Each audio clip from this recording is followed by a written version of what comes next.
Alright, what is up YouTube? So today I'm going to be showcasing my updated Mermail Atlantean deck post Burst of Destiny with the new Phoenix Enforcer card. This deck gets a lot better, not only being able to go into a better fusion target with Verte, but it also has the option to fusion Destiny after you get stopped on your normal summon, or if you get stopped with like multiple hand traps, you can just go slap Fusion Destiny, Semi-Astral Phoenix Enforcer, and then you also have follow-up with the Dasher and the Celestial in your graveyard. So I'll be showing off this first one-card combo and then talking about the ratios of the deck profile. So you're going to start off with Diva. Diva is going to normal summon itself, and then you're going to use the effect to summon out the Nephthybis. Nephthybis is going to send goons, add goons, and then you're going to use the effect to search for the Minstrel. Minstrel is a very good card, being able to snipe out any hand traps. So if they have something like the Nibiru, or they have like any other hand trap, like this is like really good to stop it. If they like held in perm or something like that, you can also hit that as well. So just being able to like Minstrel, just look at the hand as well. Even if they don't have a hand trap, you can pretty much banish their worst card in their hand, so you could keep that card in their hand next turn, and then potentially hit the better cards in their hand with something like Moon Glacier, as I'm going to add it with the Goons effect that's triggering off the Minstrel. So I'm going to add the Moon Glacier, and then I'm going to link them to into the Verte and the Conda. You can also go into Needle Fiber as well. You can go Needle Fiber, especially in the Fishborg launcher.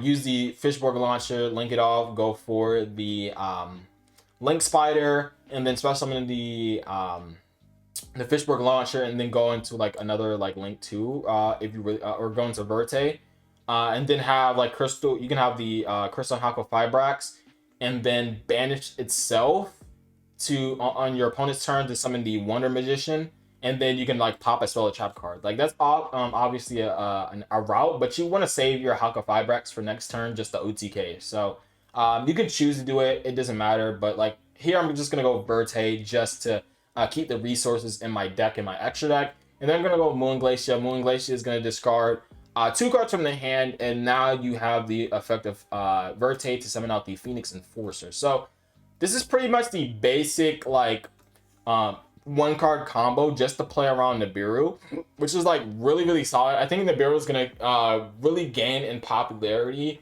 with something like the Lyralust deck being able to just spam out a ton of monsters. And like other decks in the format, you have stuff like, I mean, Sword Soul doesn't really play into Nib because you always have the Baroness if you're playing the deck correctly, or you're just not summoning multiple times in a turn. You're just going to go like Grandmaster Pass if you really want to, just to play around Nibiru. So a really good player is just not going to play against Nibiru, but against like combo decks like PKs and Lyralust, or Tri Brigade, stuff like that, like you definitely you definitely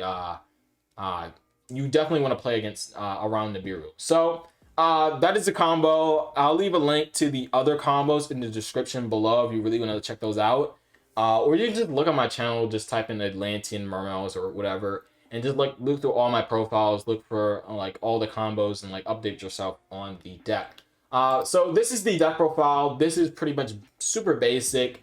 I'm playing the Destiny Hero package, 3 of the Teus, 1 of the Pipe. Notice how I'm not playing Mermail, Abyss, what's that card? Megalo. Megalo is not really good in, I feel like Megalo is not good. 1 is because it takes too many discards, and 2, it does add a brick to your deck if you're playing the scales. You can also play like the Megalo without the scales, but it's only really good for OTKing. But besides that, like you have like the Fusion Destiny in this package. So like Fusion Destiny is like 10 times better than having something like a Megalo, or like any of these other engines is just way better than Megalo. So why ever play like Megalo? I just don't think it's necessary. Especially in this deck where you want to have more extenders than have like, this kind of like situational extender that also adds a brick to your deck. So I'm just not playing Megalo in this build. I don't think Megalo's really that good. Goons obviously is a 3 of. Heavy infantry is like a solid 1 of. You're not gonna really go through all of your heavy infantry. A lot of the work is gonna be done with the Phoenix Enforcer, so that's really good. 3 of Nephthybis, 1 for 1. Diva. The 1 Minstrel, you only really need 1. The Swap Frog Engine, this is like really solid to play around hand traps, going to Toad and stuff like that. Glacia, Lapis Dragon, Fishbrook Launcher, kind of like your necessary one-ofs you need to search out from your deck. Instant Fusion and Ready Fusion is really good to play around hand traps. Also going into Bahamut Shark with something like the Rare Fish is like really solid. Talents to play around hand traps as well, Call of the Grave. And then like your solid like 6, you can play like any 6 cards, like any of these 6 cards can be like Droplets, Imperm, Veiler, Nib, you know, Droll, Dark Ruler. Like you can play any of the 6 cards. I just wanted to play Ash because it's like super solid and generic against any other deck or like any deck in the format. And then Cosmic is really good for a Mystic Mine Out because I feel like this deck doesn't really struggle to like kind of break through some boards.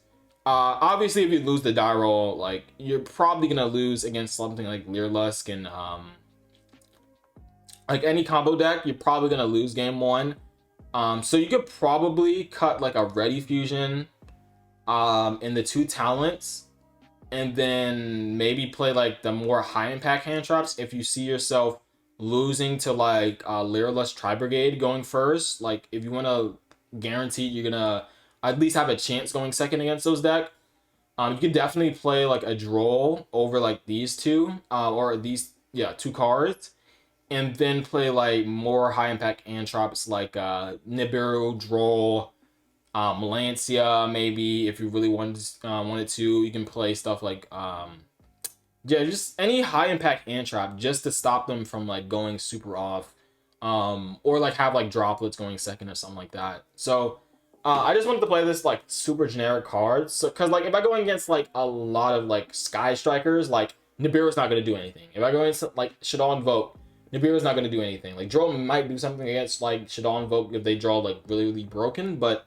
they're just gonna go like Alistair, Macabre Pass, and like and have like hand traps. Like that's not really gonna do much against like some of the hands in Invoke. So I think like this is like super solid, but if you feel like you're going against a lot of like Leerlusk Tri-Brigade or any of the other combo decks, you could definitely cut like some of these cards for more combo hand traps going second. So that's always an option.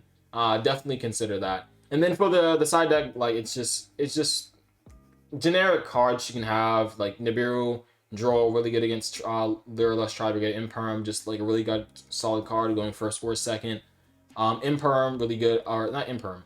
Forbidden Droplet is really good for breaking boards. Evenly Matched, really good for any deck pretty much right now that doesn't really have like a lot of spell and drop card negates, which is really solid. And then for the extra deck, it's just pretty standard. I think the only change I made to this deck in the recent profiles is like the Phoenix Enforcer and the Verte. This is just like really solid to kind of like not only have disruption, but it also gives you follow-up. Like the most of the times you lose with like Mermails is that you don't have like a play like after turn 3, but because of Phoenix Enforcer being able to constantly get itself on the board, like and Phoenix Enforcer can pretty much carry a game by itself. So having this in your deck, especially in Mermails that like kind of burns through a lot of its resources very quickly, Phoenix Enforcer definitely is a very powerful card in this deck, and I think it's mandatory in this deck. If you're playing Mermail, you need to play Phoenix Enforcer,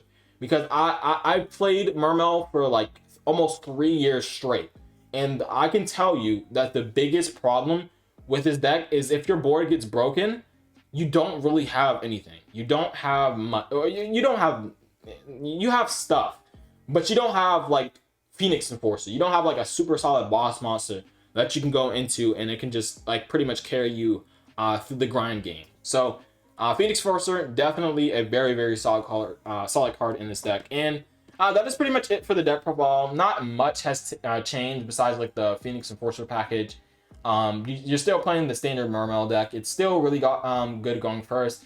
It's kind of really bad going second, but as I said before, you can definitely change up the deck to play more like hand traps or more going second cards to kind of like mitigate that, because the deck has a lot of extenders, so it can play through a lot of like small disruptions like Imperm, Veiler, like Ash Blossom, but like Nibiru, Droll, like those are really hard to play around especially in this deck. But hopefully you guys enjoyed this video.